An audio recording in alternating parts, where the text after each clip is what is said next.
बोलिए सदगुरुदेव की जय।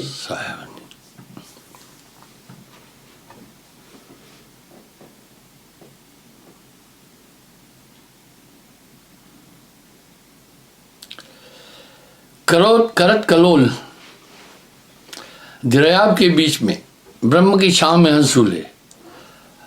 अर्ध और उर्ध की एक ही राह है, पलट मन पवन को कमल फूले। गगन गरजे जहां सदा पावस जरे, हो झर रैन दिन बजत तूरा। वेद किताब की गम नहीं जहां, कहे कबीर तहां संत पूरा। कहे कबीर तहां संत पूरा। इसलिए साहिब की वाणी को समझना बड़ा आसान नहीं है, बहुत बारीक है। गंग और जमन के घाट को खोज ले, भंवर गुंजार तय हो भाई। सरस्वती नीर तय देख पावक पावन झरे, ताके पिए सब प्यास जाई। अब यहां एक बात बोल रहे, वहां कह रहे हैं गड़ा निशान जाए सून के बीच में उलट के सूरत ये ना आवे।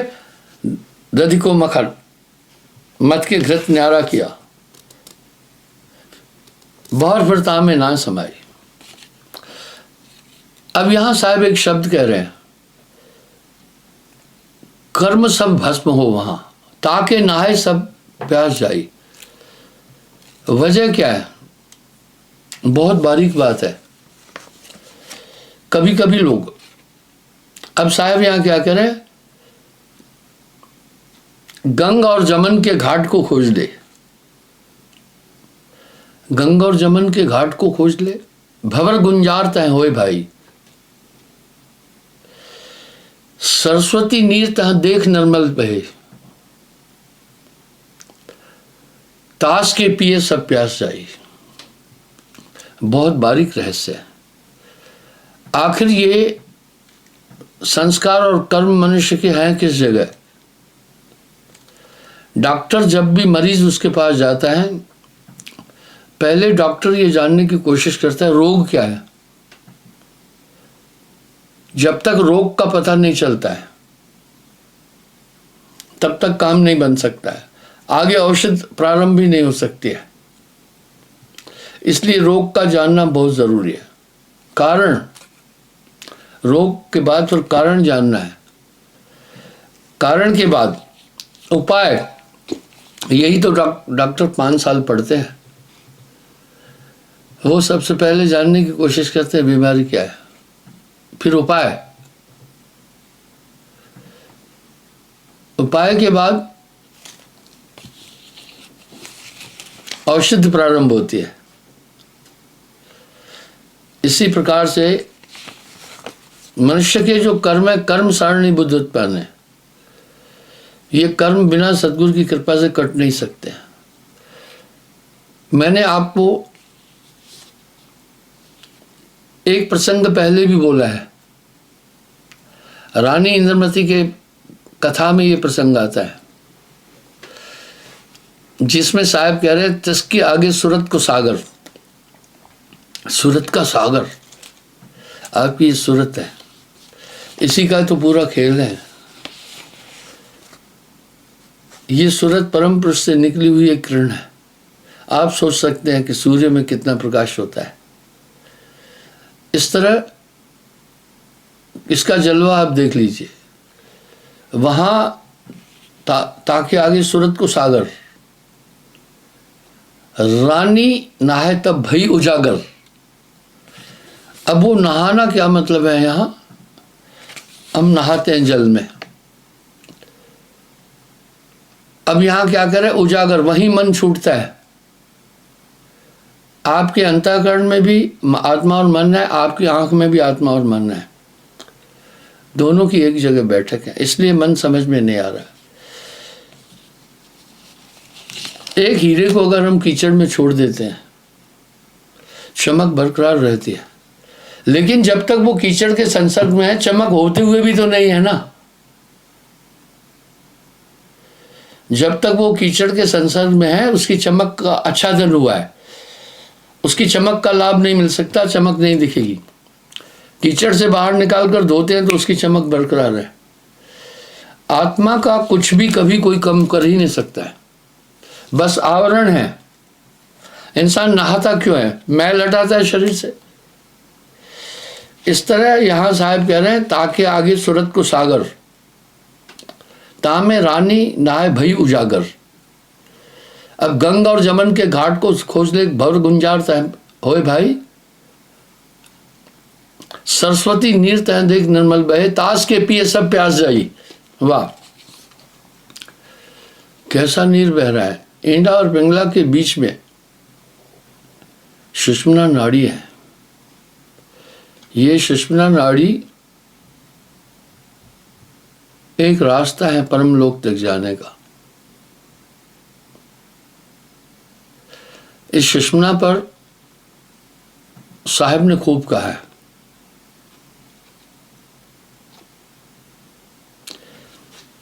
ईंडा पिंगला सुषुम्ना सम करे, गंगा और जमन के घाट आने, कहे कबीर सो संत निर्भय हुआ, जन्म और मरण का भरम भाने। सुषुम्ना पर साहब ने बहुत कुछ कह दिया। जब ये सुषुम्ना नाड़ी और इसके मध्य में ही मन है, उसका एक ही काम है,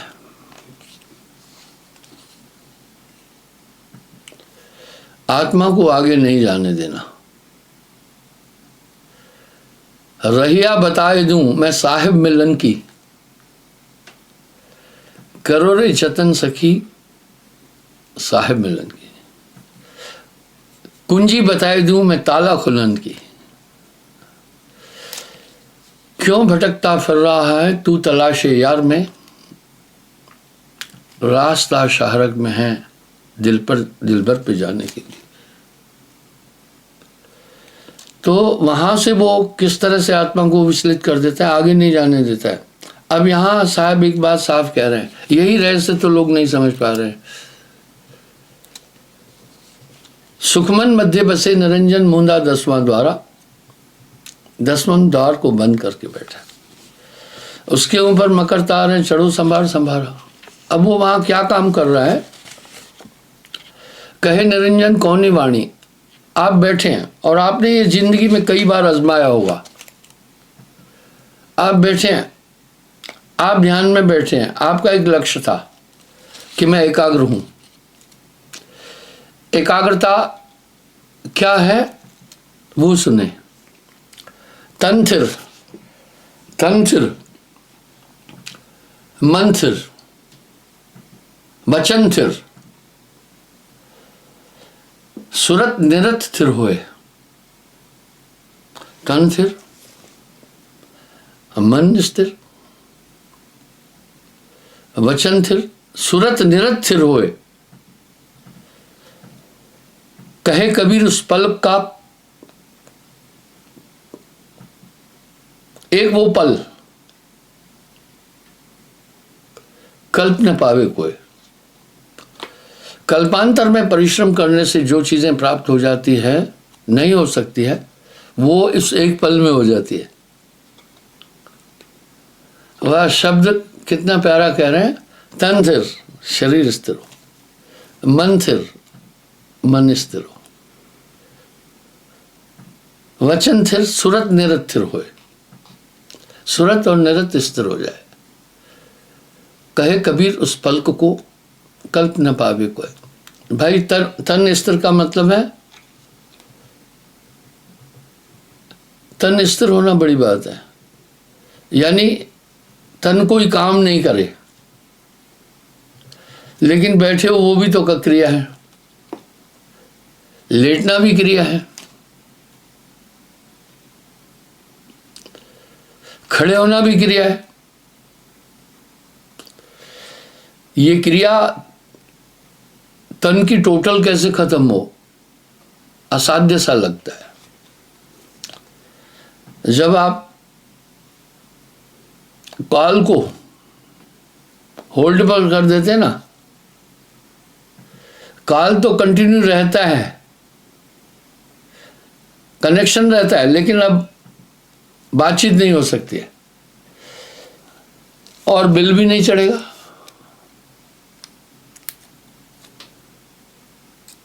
और बिल भी नहीं चढ़ेगा। इस तरह शरीर होल्ड पर होता है। वो कैसे होल्ड पर होता है, ध्यान से सुनिएगा। तन थिर, तन स्थिर हो जाए। मन थिर वचन थिर सुरत निरथ थिर होए। कहे कबीर ता पल्क को कल्प न पावे कोई। मीराबाई भी अब यहां साहब कह रहे हैं उसे एक पल को कल्पांतर की साधना भी नहीं प्राप्त कर सकती है। मीराबाई भी एक बात कह रही है, पिया मिलन की चाह तहां से लहली गैल। पिया मिलन की आस, साहब कह रहे हैं परमात्मा से मिलने की इच्छा है, पर तहां से लहली गैल ऊंची चढ़ाई है। सिलहली का मतलब है फिसलन हो जिसमें।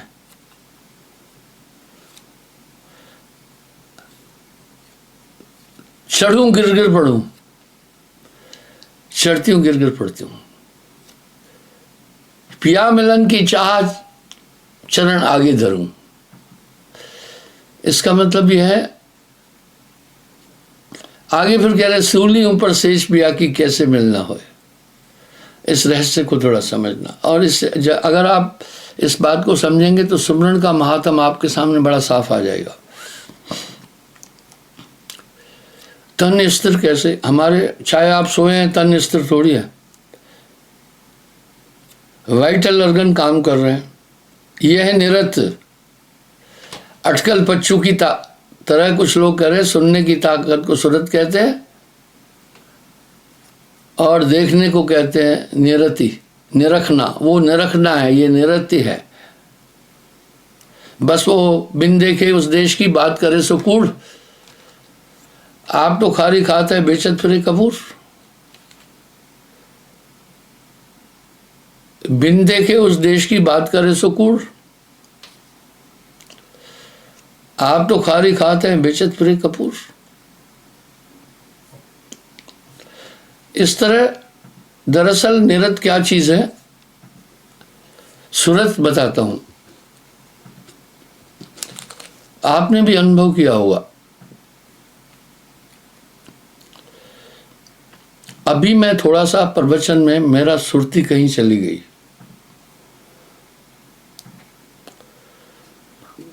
तो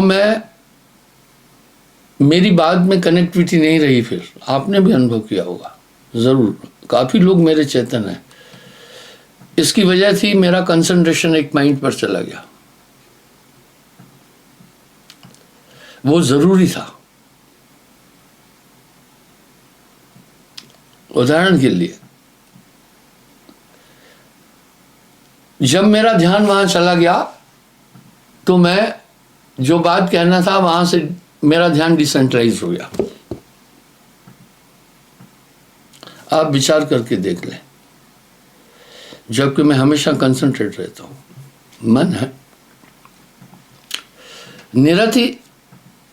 आप जो कार्य कर रहे हैं, आप चाहे बैठे हैं, आप सो गए हैं तो भी तो एक ताकत काम कर रही है ना। आपके वाइटल ऑर्गन पूरे काम कर रहे हैं। आप सोचते हुए जा रहे हैं, आपका ध्यान सोच में है, लेकिन पैर तो बढ़ रहे हैं ना। इस तरह निरति एक काम करती है। आपकी बॉडी की पूरी प्रक्रियाओं को वो चला रही है। ये निरत को यूं कह सकते हैं सुरत का एक अंग। किसी जल की धाराएं किसी टेकरी के कारण से जल की धारा दो भागों में बट गई, आगे जाकर मिले तो फिर एक हो गई ना। इस तरह इसका मतलब है तन तो स्थिर तब होगा जब इसमें एक्टिविटी नहीं हो, वो स्थिरता है। मन स्थिर क्या हुआ, ना हम कुछ सोचें, मन के 4 अंग है, ना हम कुछ याद करें, ना हम कोई इच्छा करें, ना हम कोई क्रिया करें। मन पर अक्सर मैं काफी शब्द बोलता हूं कि मन के 4 रूप हैं। जब ये संकल्प करता है इसको मन कहते हैं। इसलिए तो ये काबू नहीं आता ना जल्दी। इसका कारण है, जब ये इच्छा करता है इसको मन कहते हैं। जब ये निश्चय करता है, इसको बुद्धि कहते हैं।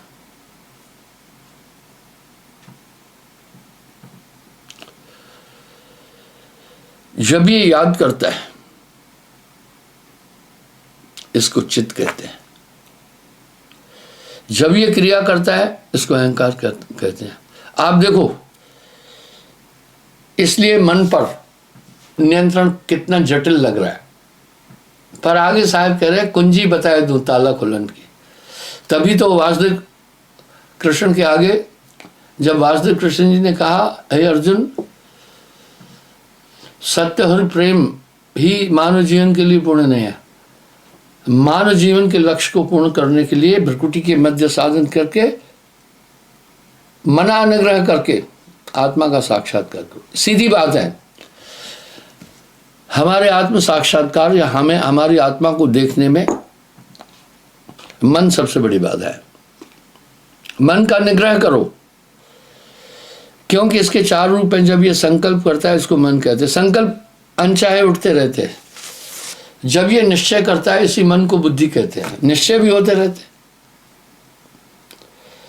जब ये याद करता है, इसको चित्त कहते हैं। और जब ये क्रिया करता है, इसको अहंकार कहते हैं। आप सोचे कि कितना मुश्किल लग रहा है ये बात। आप 3 चीजों पर तो थोड़ा नियंत्रण कर सकते हैं। आप थोड़ी देर संकल्प रोक सकते हैं।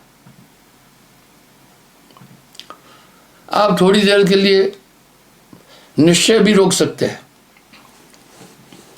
आप थोड़ी देर के लिए चित्त की फुर्णा को भी रोक सकते हैं भैया। लेकिन जो चौथी बात है वो बहुत मुश्किल है, क्रियाओं को रोकना। यही रहस्य लोग नहीं कर पाते, समझ पाते। अब यहां साहब एक बात में फिर पुष्टि कर रहे हैं, मन को मार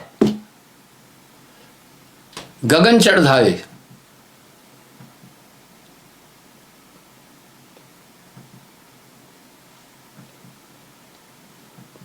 छूटा कलमल यही अलेखा, यह नैनन साहब को देखा। अब मन को क्या मारना है? निष्क्रिय करना है। अब इसको कहा एकाग्र करना है, ध्यान को एकाग्र करना है। कोई भी ईश्वर कोई बात ही नहीं कर रहा है।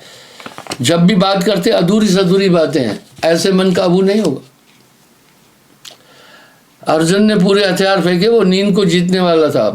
दिव्य शक्तियां थी उसके पास में। आप देखिए, विराट युद्ध में अकेले ने उसने पूरी कौरव सेना को मूर्छित कर दिया था दिव्यास्त्र से। उसमें भीष्म भी थे, द्रोण थे, कर्ण थे, कृपाचार्य थे, अश्वत्थामा थे, बड़ी बड़ी शक्तियां थी। एक ही बाण से उन सबको सम्मोहित कर दिया, बेहोश कर दिया। शास्त्रों को उठाकर देखें तो पता चलता है सिर्फ 2 आदमी नींद को जीते थे, लक्ष्मण और अर्जुन। नींद को जीतना मामूली बात नहीं है। नींद को जीतना अज्ञान को जीतना होता है। नींद निशानी मौत की। तू जाग सके तो जाग। तो अर्जुन ने क्या कहा? इतनी दिव्य शक्तियां थी। वो क्या बोल रहा है पता है? बोला, हे वासुदेव,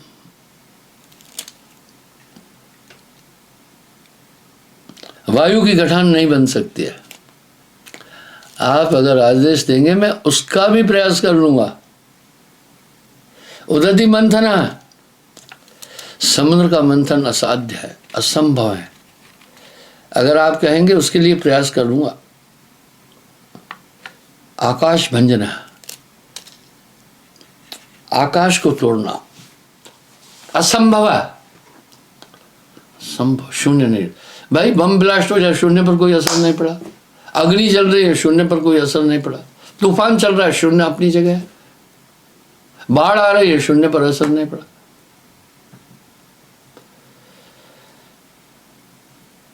आकाश भंजना, आकाश को तोड़ना असंभव है, फिर भी हो सकता है। लेकिन हे वासुदेव कृष्ण, मन को नियंत्रण नहीं कर सकता हूं। मन के नियंत्रण में सबसे बड़ी रुकावट और सबसे बड़ा कारण है क्रिया, जिसको अहंकार कहते हैं। क्रिया अहंकार से होती है। मैं चल रहा हूं, मैं उठ रहा हूं, मैं बैठ रहा हूं। ये ताना बाना बड़ी चालाकी से बुना गया है। इसको संतों ने जीवत मरना भी कह दिया। अब वो कैसा होता है सुनिए। मरते मरते जग मुआ, मरण न जाना कोय, ऐसी मरनी ना मरा जो बहु न मरना होए। इन दोहों को, शब्दों को लोग सुनते हैं, लेकिन इसके सार को नहीं समझ पाते। जा मरने से जग डरे, मेरे मन आनंद, कब रहूं कब पाऊं पूर्ण परमानंद। जितनी भी क्रियाएं हैं, मन चंचल है। वायु कभी स्थिर नहीं है, वायु हमेशा चलती है। तो जब आत्मा प्राणों को धारण किया, प्राणों को धारण करने के साथ आत्मा में चंचलता आई और ये जीव बन गया। आत्मा प्राणों से भी परे है। प्राण जब शरीर में आ गए तो एक्टिविटी शुरू हो गई। चाहे उठना है, चाहे बैठना है, चाहे सोचना है, चाहे कुछ भी करना है, ये सभी प्राणों की प्रक्रिया से है। मन का चौथा रूप ही अहंकार है। यानी ये सब कुछ रोकना। एक तरह से मृतक अवस्था नहीं हुई। मृतक होए के खोजो संतो, एक तरह की मृतक अवस्था नहीं हुई। अब क्या होता है, श्वासाओं का आवर्तन जो है, मैं इशारे में बोलूंगा, पूर्ण नहीं खोल सकता हूं यहां ये बात। श्वासाओं का आवर्तन परावर्तन आत्मदेव आज्ञा चक्र में बैठकर कर रहा है। एक चेतना है, वो श्वास लेकर के शरीर में दे रही, और वो चेतना फिर उसमें खुद मिल रही है। मैंने आपको कल भी विराट रूप दिखाया था, जिसमें छठे चक्र में आत्मदेव है, आज्ञा चक्र में। यहां आत्मा प्राणों में समा गई और सुषुम्ना से मन भी इसमें समाया। यही बखेड़ा है। कोई कह रहा है, एक मन कह रहा है ये काम करो, एक कह रहा है नहीं करो। मन उदो मन न भय 10-20। अब वो क्रियाएं शुरू हो जाती है। आपका दिल धड़क रहा है, क्रिया नहीं है। आपकी किडनी जॉब कर रही है, क्रिया नहीं है। आपका मस्तिष्क कार्य कर रहा है, ये क्रिया नहीं है। आपका डाइजेशन सिस्टम चल रहा है, ये क्रिया नहीं है। क्रिया को रोकना बहुत मुश्किल है। यही जटिलता है मन की, यही मन की जटिलता है। इसलिए आदमी अपनी आत्मा का स्वरूप नहीं देख पा रहा है। कुछ बेवकूफ समस्या में आकर आत्महत्या करते हैं। अरे नहीं, इससे समझ, मन तो भी तुम्हारे साथ रहेगा। इसका मतलब है सुषुम्ना का यहाँ ये रहस्य है। जैसे सुषुम्ना खुलेगी, इंड और पिंगला के मध्य में सुषुम्ना, इन दोनों का विलय होने के बाद सुषुम्ना की उत्पत्ति होती है। लोग ये भी नहीं जानते इनका विलय कैसे करना है। मैंने कई बार एग्जाम्पल दिया है। सूरत के दंड से घेर मन पवन को फेर उल्टा चले, सहज योग है। इसमें कुंभक रेचक क्रियाएं नहीं है, प्राणायाम नहीं है, धोती नेति अस्थि बस्ती भी नहीं है। ये कठिन है, सहज मार्ग साहब ने बोला। तो जब ये गुरु बताता है, जब ये कंसंट्रेशन से श्वासाएं जो नाभि में चल रही है, इसको लिफ्ट कर देता है ऊपर की तरफ। दोनों स्वर एक हो जाते हैं। लेकिन अब यहां क्या करता है मन, यही मन की चालाकी है। कुछ ना कुछ आपका किसी न किसी तरह आपका कंसंट्रेशन ले जाएगा। आपका कंसंट्रेशन जब बाहर चले जाएगा तो आपकी ब्रीथ फिर बॉडी में आ जाएगी। यही तो मन का खेल है। कितना साफ साफ कह रहे हैं, सुखमन मध्य बसे निरंजन मूंदा 10वां द्वारा। वो 10 द्वार मूंदे हुए, उसके ऊपर मकर तारे चढ़ो संभार संभारा। आगे साहब क्या कह रहे हैं, चंद और चकोर की रीत से ध्यान कर पल ही पल में ले अजूबा। चंद और चकोर की रीत से ध्यान कर पल ही पल में ले अजूबा। सूरज टले नहीं, हटे नहीं, और ये तब होता है जब एक अवस्था बन जाती है। जो अच्छे ड्राइवर हैं, ड्राइविंग सीख लिया ना, बात करते हुए भी गाड़ी चलाते हैं। तो बंदों, पवन को पलटकर शून्य में घर किया कंसन सूरत के दंड से। अब जैसे जैसे ही पवन ऊपर जाएगी, सुषुम्ना नाड़ी खुल जाती है। अरे हाँ रे पलटू, ज्ञान भूमि के बीच चलते हैं उल्टी श्वासा। जैसे सुषुम्ना खुल जाती है, बॉडी होल्ड पर आ जाएगी पूरी, पर यहाँ मन बड़ी कला करेगा, खास खास बात याद दिला देगा। इसी प्रकार से मन क्या करता है, साधन के समय आपको कोई ऐसी बात याद दिला देगा जिससे आप दुखी हो जाते हैं, ऐसा ज़रूरी काम दिखा देगा जो आपको करना आवश्यक है। इस तरह बहुत चालाक है ये मन, आपकी सुरती को ले। जैसे सुरती को उठा लिया तो आपकी श्वास ड्रॉप हो जाएगी बिल्कुल। लिफ्ट में पानी को लिफ्टिंग करते मशीन लगी है, बिजली चली गई तो फिर पानी नीचे ही जाएगा। घर में भी आप टुल्लू पंप लगाते हैं। इसी तरह पवन को पलटकर शून्य में कर, धीरे धीरे धीरे धीरे, सहज नहीं है। अब अहंकार यानी पूरी क्रियाएं रोकी, यहाँ मन मरा, नहीं तो नहीं मरेगा। अब यानी अब वो 3 चीज तो आदमी रोक सकता है, चौथी रोकना बहुत मुश्किल है। सूली ऊपर सेज पिया की कैसे मिलना होई। अब वो शून्यास्त हो जाता है। अब शून्य का मतलब है कोई क्रिया नहीं हो रही है। शून्य के बीच विमल बैठक था, शून्य महल की फेरी दे सो वैरागी पक्का हुई। अब वो समझ जाता है मन को पूरा। वहां मन दिखता भी है, काबू आ जाता है, मन की क्रियाएं फिर नहीं हो पाती है। और तब यह है जीवत मरना। जीवत मरने का मतलब है रेलगाड़ी के नीचे गर्दन रखकर नहीं मरना है, फांसी लगा करके फंदे में लटकना, जीते जी मरना नहीं है। जा मरने से जग डरे मेरे मन आनंद, कब मरहूं कब पाऊं पूर्ण परमानंद। वाह साहब कह रहे, जा मरने से जग डरे मेरे मन आनंद, कब मरहूं कब पाऊं पूर्ण परमानंद। वहां पर और ये पूरी प्रक्रिया में गुरु की ताकत आपके साथ रहती है। मैं आपको उदाहरण दूं, मैंने एक बात कही थी कि रात्रि 2 बजे से लेकर 3 बजे के बीच जब आपकी नींद खुले तो एक सत्ता आपको अपनी तरफ ले जाता। अभी आप जाकर YouTube पर देखना, ये वायरल हो गया, बहुत लोगों ने ये चीज लिखी है। मैं अहंकार वश नहीं कर रहा हूँ, कई ऐसी जानकारी आध्यात्मिक मैं देता हूँ, बाद में वो सभी पंथ अपने सिलेबस में शामिल कर देते हैं, लेकिन लेबल अपना है। यही तो विडंबना है। वो मुझे मजनू का किस्सा याद आ गया। न लैला ने मजनू को देखा था, न मजनू को लैला ने, लेकिन एक कंसंट्रेशन का अट्रैक्शन होता है। इसी अट्रैक्शन से तो इंसान परमात्मा को प्राप्त कर लेता है। सभी ध्यान धर देखिए, तो आप जिसका भी ध्यान करेंगे, जिस रूप से ध्यान करेंगे वहां पहुंचेगा। अगर आप घृणा का ध्यान करेंगे किसी के लिए, तभी भी उसके पास घृणा पहुंचेगी।